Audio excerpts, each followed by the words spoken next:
Session 5. Leader. The role of the husband.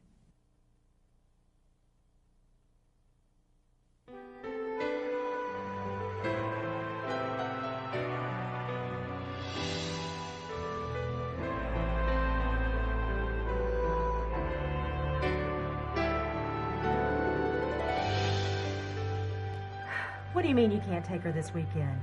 This is the second time in a row, Larry. I don't care about your business trips. All I know is that Allison has talked all week long about seeing her daddy. Well, yeah, we both know what your promises are worth. If I hadn't pushed in our marriage, nothing would have gotten done then either. Well, you better. And that child support check had better be in the mail on Monday. Do you hear me, Larry? Monday. That is so typical of him. It's just like when we were married. He always weasels out of responsibility. Now just calm down, Lois. Oh, men make me sick. They're all just alike. They are? No, Kim, they're not. Well, Larry was. He was an irresponsible, promise-breaking, good-for-nothing man. Why'd you say that about Uncle Larry? She doesn't mean it, I Kim. do mean it. I mean, who paid the bills? Me. Who made all of our investments? Me. I ran the house, I planned our social life, I planned our vacations. He could not make a decision. He couldn't even decide where to go for dinner. Oh, Daddy can't do that either. Well, now, all men do that a little bit. Yes, sweetheart, but for the really important decisions, we can always count on Daddy. Yes, well, you got lucky. It seems that most men today just cannot accept responsibility. The world according to Lilith. That's why we have more women leaders. Calm Men are down, wimps. They Lilith. cannot lead anymore. Don't tell me to calm down, Deb. I'm telling you, men have wimped out on us. Just like Larry. He would never take the reins. I had to be in charge of absolutely everything. I don't understand. You're mad at Uncle Larry because, well, he, wouldn't be in charge? Yes. But I thought you didn't like men being in charge. Well, I do. I mean, I don't. I mean, you're just too young to understand this right now, Kim. Sounds like you're the one who doesn't understand, Lilith. What do you mean? I don't care what the latest trend is. A woman wants a man to be the head of the house. Give me a break, Mama. Like Daddy, right? Yes, like Dad.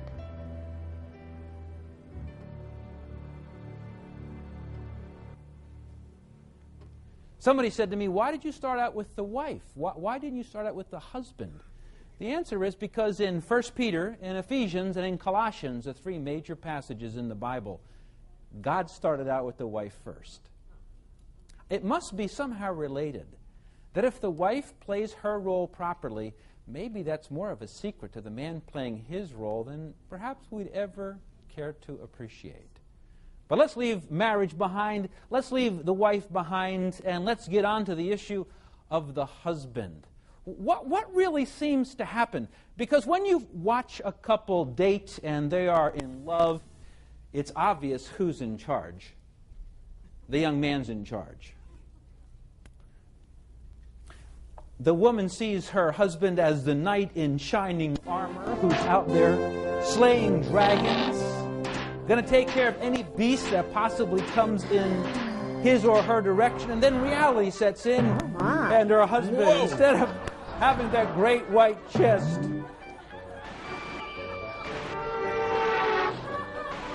is more preoccupied with the television than with slaying dragons. Whoa! And then the wife-to-be sees her husband as the powerful, in-charge man.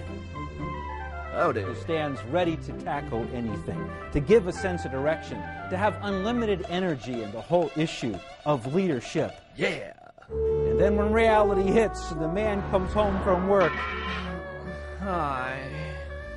she wonders what on earth happened to all that energy and all that leadership that I hoped and kind of expected automatically to take place. I dare say that no engaged couple ever deals with the issue of will you keep on leading. It is understood. Of course, you're my leader, and I want to marry you because I would like to follow you. I would like for you to be my husband, my leader, my Prince Charming, and I would love to be your princess. And in a sense, the wife-to-be sees herself serving her prince perhaps in some romantic ways, and then reality sets in and the hectic schedule takes place and he's running to work. But you know, in all this change in expectations about what marriage will really be like, there's a subtle one about the roles of the husband and wife. And you hear clips all the time about, well, the rooster rules the roost, but I rule the rooster. He may wear the pants, but I put them on. This issue of leadership. Who is in charge? What happens when there's confusion of the roles rather than clarification? And why is it the man, the strong one, the one who, as growing up, loves to lead, finds himself more and more becoming passive and quiet and withdrawing and directing family members to the mother, to the wife, not wanting to deal with issues, not wanting to take charge? And so many times when you're with college young people and they start talking to you about marriage and they talk about their parents who broke up, as so many of them do nowadays. I remember just a few months ago when we had some college students over to our house, and they spent the evening with our college kids, and right as they were leaving to go back up north, one of the college young ladies took Darlene and myself aside, and she said, "Can I talk to you privately for a minute?" Well, I didn't know what to expect, and Darlene and I were standing there, and we were holding hands and just talking to her. And she said, I want to say thank you to you two. And I said, "You want to say thank you? You're welcome. You're always welcome to come to our home." "No. I want to thank you that you're still holding hands. And I want to thank you that this is the way the house is supposed to be." And then she got all teary-eyed and she says, "There's not many left anymore." Boy, it just hit me like a beam on the side of the head for a young person to thank an older adult for a happy marriage, that this is the way it's supposed to be. There is such disillusionment saying, is there any happy marriages out there? And there is such an underlying sense of frustration and anger about this issue of leadership. But what is God's idea of how you have a happy marriage? We want to deal with the biblical portrait of the husband first. What is his key role and what is his key responsibility? In this session about the role, the verse I want you to take a look in your Bible is in Genesis chapter 2, verse number 15. God is speaking. It's in the Garden of Eden when the first man and first woman were there. And God says in verse 15, "Then the Lord God took the man and put him in the Garden of Eden to tend and keep it. And the Lord commanded the man, saying, Of every tree of the garden you may freely eat, but of the tree of knowledge of good and evil you shall not eat, for in the day that you eat you shall surely die." And then notice in the next verse what the Lord said. "And the Lord God said, it is not good that man should be alone. I will make him a helper comparable to him." Therefore, from the very beginning, from the creation of Adam and Eve, you have the head and the helper. And when you think of the husband and the role that he is supposed to play, I think biblically the New Testament word is head. And that word head means prominent, leadership, the highest point, the prow on the ship, the one who takes leadership, who takes charge, who is the authority, who is the boss, who is the master. That's what that word literally means. Take charge. Then if you go to the New Testament for some more clarity about what the role is of the husband, probably the clearest passage in the whole Bible is in the book of Ephesians, chapter 5, verses 22 to 24, where it says, "Wives, submit to your own husbands as to the Lord." Here's the reason you are to submit. "The husband is the head of the wife, as also Christ is the head of the church." The issue is, therefore, that the husband is the head. That's a great picture of that. The second word I want you to realize, not only he is the head, but there's another word that is used in the book of Genesis, chapter 3, verse 16. God said to the woman, I will greatly multiply your sorrow and your conception. In pain you shall bring forth children. Your desire shall be for your husband, and he shall rule over you. Therefore, from God's perspective, the husband is the ruler. Not only he's the head, where he sits off to the side in the easy chair saying, I'm the head, I'm the king of the castle, and I don't care what you do. It is, he is supposed to be active. He is to rule. He is to be proactive. He is to lead not only by example, but lead by direction. And the frustration so many times from wives all over isn't that their husband isn't the head, quote, in thinking, but he's not the leader. He doesn't rule. He doesn't take charge. He doesn't initiate. He is passive. He's passive. He doesn't initiate. Now, this whole issue of leadership, I want to deal with the question, why? Why don't husbands take charge? Why don't they lead? If you deal with a man privately, all husbands want to be the leader. You don't have to convince a husband to want to be the leader. Down deep inside of the soul of a man is the desire to lead. Why doesn't it take place? I think there are three wrong beliefs in the minds of many husbands. Number one, most husbands believe that they don't know enough to lead. That they've never done this before. They've never been down this road before. So how on earth are they supposed to know how to lead somebody else to be there? How do you get there? How can I lead? I've never done that. I'm not sure I know what to do. How can I lead? Maybe you know better. Go ahead. He's not ruling. He's not leading because he has a misconception that a good husband leader knows everything all of the time. That's a lie. It's a lie to believe I shouldn't lead because I don't know. Your wife doesn't know any more than you do, usually on the issue. Take the feeling that I'm not sure and lead anyway. Lead.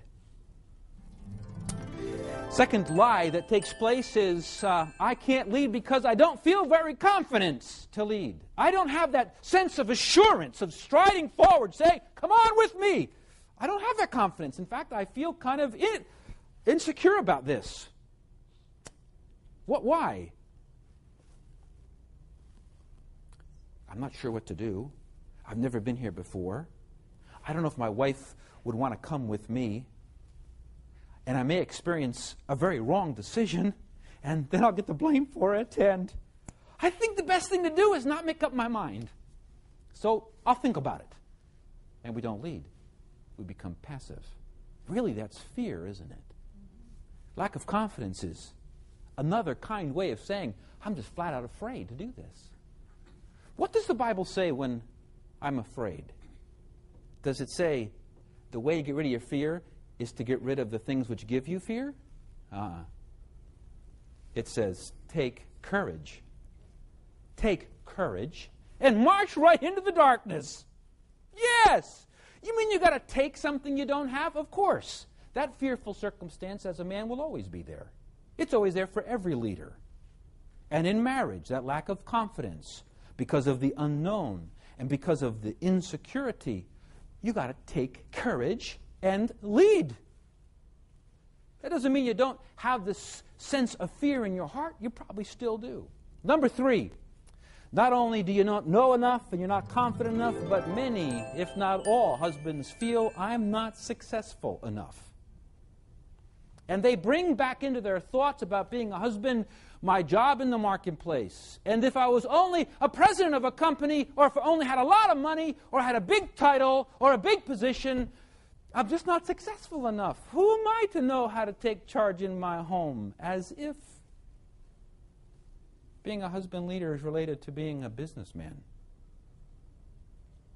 Sometimes the lowest person positionally in a company is the best husband leader in the company.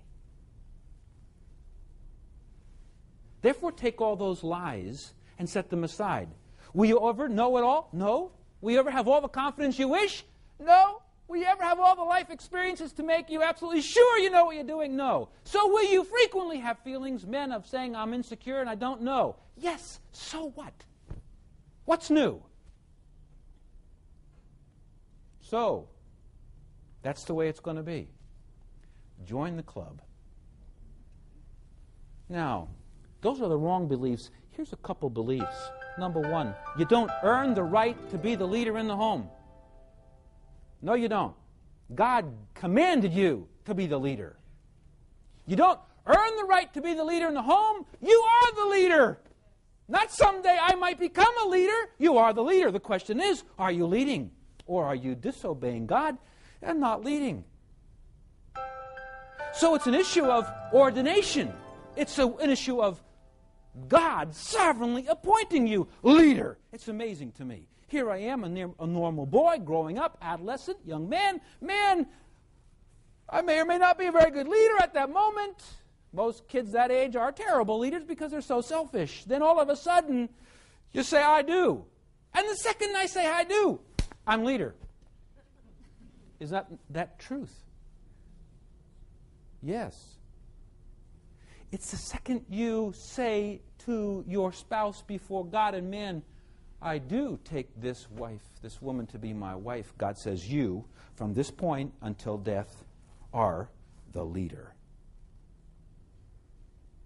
I am the leader. Not only are there wrong beliefs, but there are wrong behaviors. There seems to be three of them everywhere. The number one wrong behavior I see, 80-90% of all marriages in the man as husband/leader, is the word passivity. It is backing off from moments in which leadership is needed. There's confusion and somebody needs to make a decision. The man backs off. There's a hard thing to try and come to grips with and the man backs off. And there's a crisis in the home and the man backs off. The man is quiet.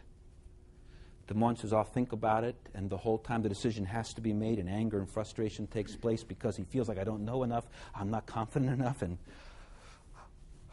I'm not a very good leader at work, so how can I be a good leader at home? And therefore he doesn't lead, and therefore he sins. That's it. Passivity is sin.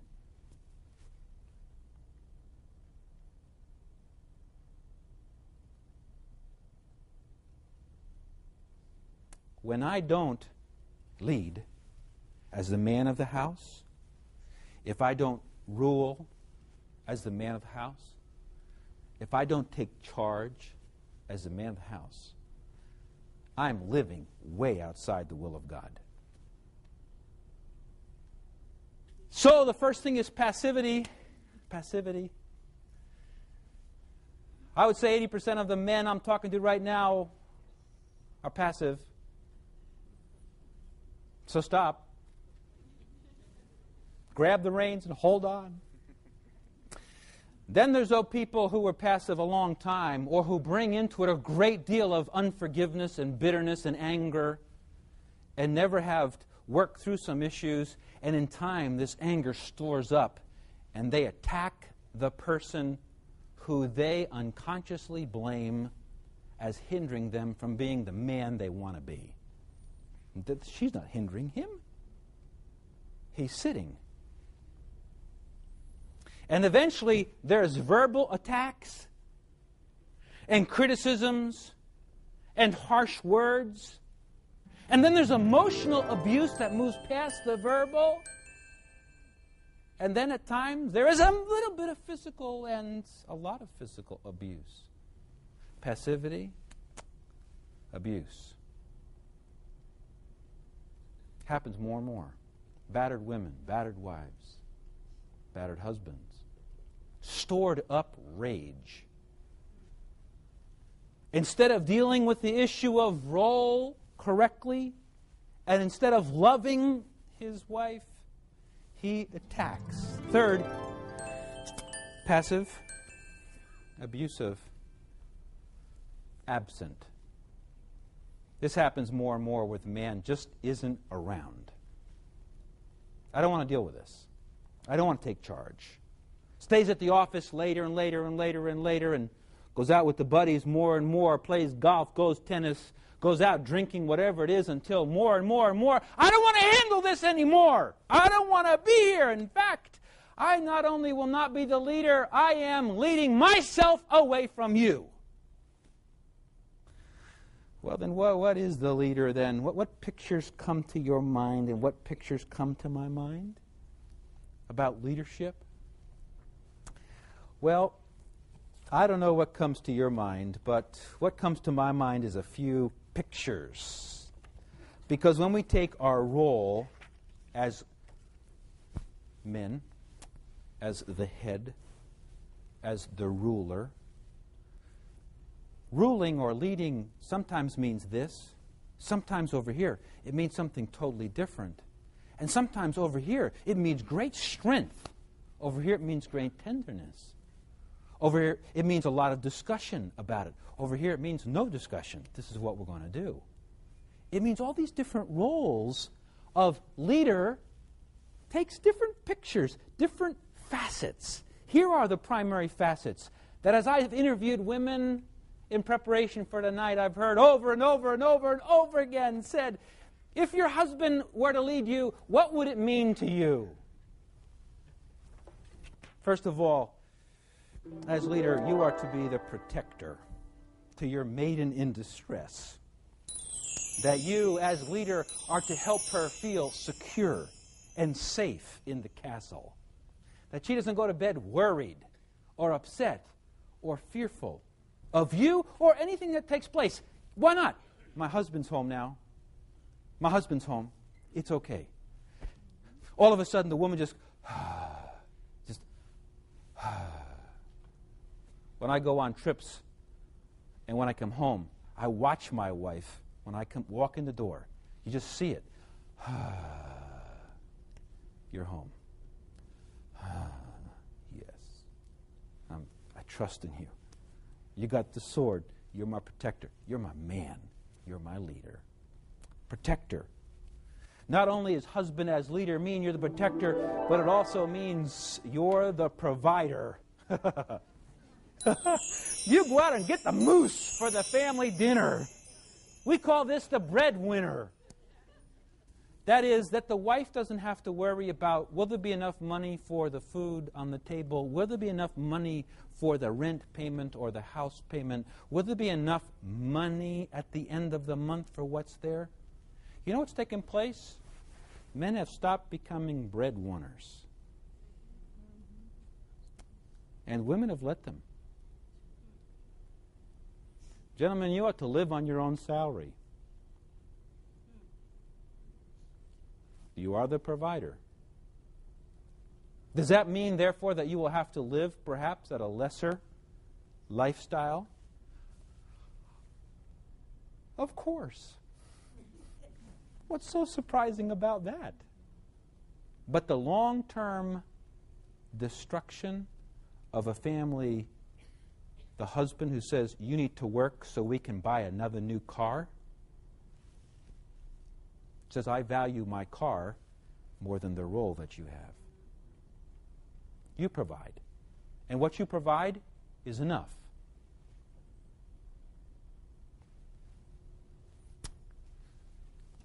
Number 3. You're a scout. That when your wagon train gets lost in the wilderness and you can't find a direction, you're the one who says, just a minute, let me work on this. I'll let you know in a little while. And you go out into the woods. You figure out, where are we supposed to go? What are we supposed to do? You're the one who points, wagons ho, this is the way we go. This is the water. This is the trail over the mountains, through the valley. Don't worry about it. I'm out front. Come on. You know, I remember my father like this. The scout. The doctor, when I was real young, told my parents that my sister was going to die because of asthma. And he simply said, you need to move to a different climate. My folks had 6 children, and we didn't come from a wealthy family by any means. My father and mother said to the doctor, we need to move. Yes. Where? 3,000 miles away, across the country. I asked my father about this years later when I was an adult. I said, Dad, you moved all the way across the country. Did you have a job? No. Did you have any money saved? Hardly. What'd you do? We said it's time to move. And I got in a car and said, sweetheart, kids, let's go. I said, yes, that's the man. We'll find a way. We'll find a way. Of course you'll find a way. You always find a way. Don't use the map, men. I don't want to stop and ask. You notice every man's like that. Why don't you, what inside of you crawls when your wife says stop and ask somebody? I don't want to. Why? I want to be the scout.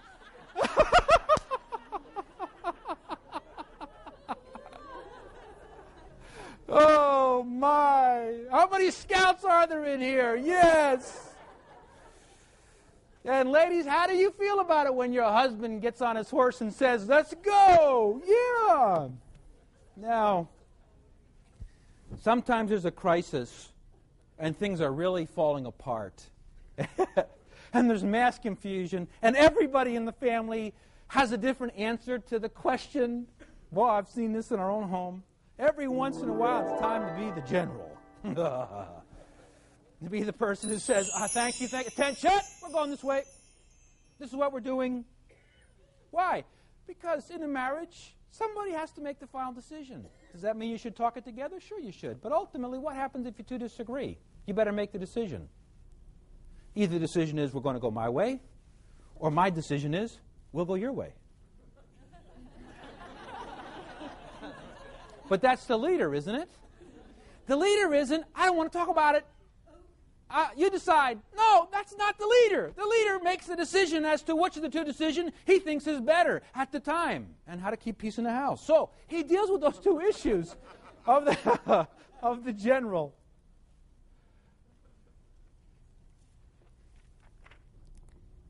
The next part of the role is the one that causes more grief to the wife and more guilt to the husband as role of leader. And it is the picture of the priest of the home, the priest of the marriage, the one who is between God and his wife, the one who spiritually is the leader, gets her to church, makes sure she grows, makes sure she loves God more and more, encourages, exhorts, loves, prays for, is the leader spiritually. Then there's those times as the leader when you better be tender. When your wife is hurting, when life is crashing in around her, when she's in tears or with many tears flying, when you are the physician that mends the broken heart and puts it together, that you're there for your wife, and that you are the leader. You see the need, you uncover the need, and you hold up and nourish and love and strengthen, and it's going to be okay. I'm here. It'll be okay. Sometimes we men need to help our wives cry it out. Yes, of course. Because sometimes the hurt is physical, and sometimes the wound is emotional, and the husband's there to have it come out. And that he's there carrying her. Sometimes you have to tell your wife, you can't do that, go to bed. I'll bring you dinner tonight. I'll take care of the kids tomorrow. No, you can't get up. You stay in bed. You want to read a book? Want some pizza? What would you like? I'm here for you. Don't worry about the world. I'm here for you. It's a tender leader. And I guess when I summarize all the roles of the husband, the one that I love the most is the role of the king. I guess I'm showing I'm a man here, aren't I? I say. You know, there is a nobility of kingship, dignity, of honor. And I suppose that during the time when young man and young woman are dating and how that young woman looks at this young man, there's a looking up, a respect, a love, an adoration. You walk on the water. There's a king. And there's a way in which all men who are the leader down deep love to come as king of the castle, king of the home. This is my queen. This is where I reign supreme. I don't care if all hell breaks out outside of my home. I don't care if I lost my job. I don't care if I had an accident on the way. I don't care if I have no money left. When I walk in this house, I'm the king. A good king. A tender king. But king.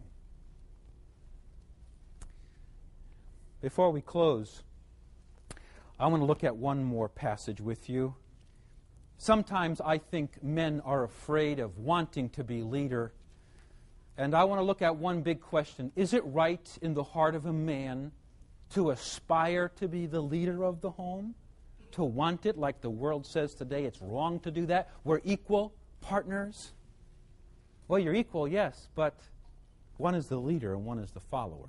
Is it right in the heart of a man to be wanting to be the leader, to fulfill the role of a leader? 1 Timothy chapter 3 is a great passage in the Bible.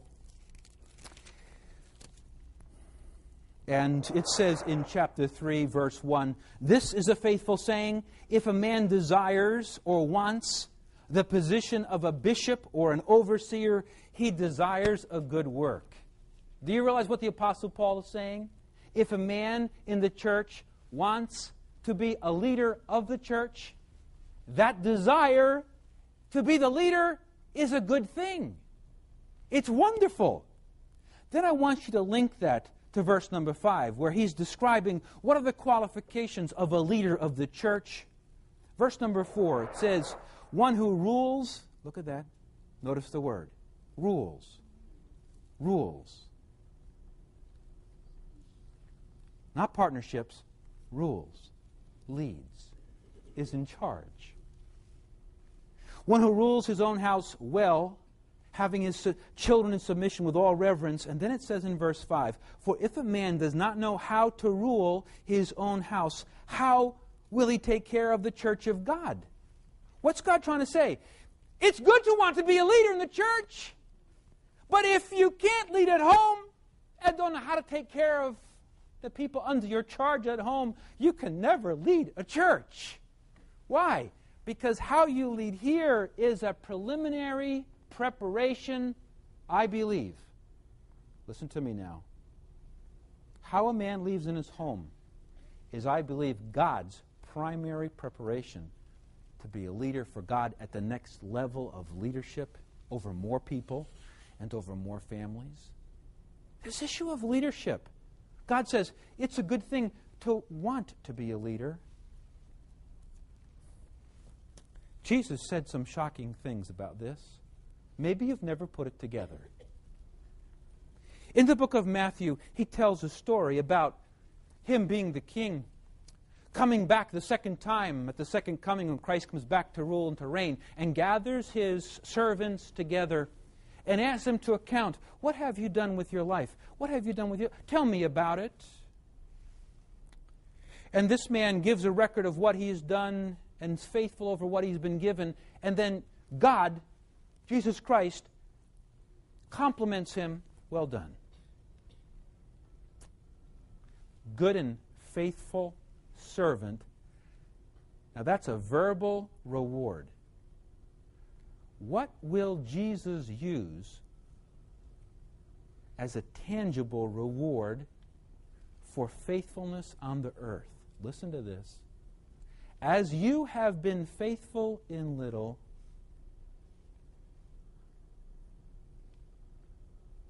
skip over to the other one in the text. You shall be ruler over 10 cities. Therefore, from God's perspective, one of the most magnificent rewards for eternity is you can lead for me.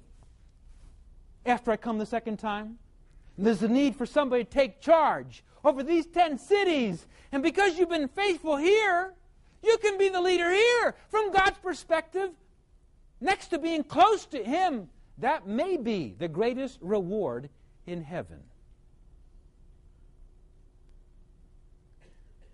And therefore, I believe how you rule your home and how you rule the church and how you're faithful in your responsibility as leader, as head, as servant leader, may very well determine your greatest reward in eternity: leadership. Lead your wife now, and she'll love you till you die. Lead your wife well now, and the Lord may reward you with leadership forever. Therefore, men, rise up and lead. Mom! In the kitchen. Mom, Hi, what's the matter? Dad, he won't let us go to the movies. So? It's not fair. Can't you talk to him? Yes, but your dad decided we can't afford it this week, so that's a decision. Don't you want to see the movie? Matter of fact, I'd like to see the Then movie, talk but... to him. He'll listen to you. You can make him do No, it. Kim. Dad and I don't always agree, but his decisions are final. And unfair. Sweetheart, he's the head of the household, and sometimes he has to make difficult decisions, so we need to back him. Okay? Okay. Okay. Now you want to help me dry? Yeah. Great.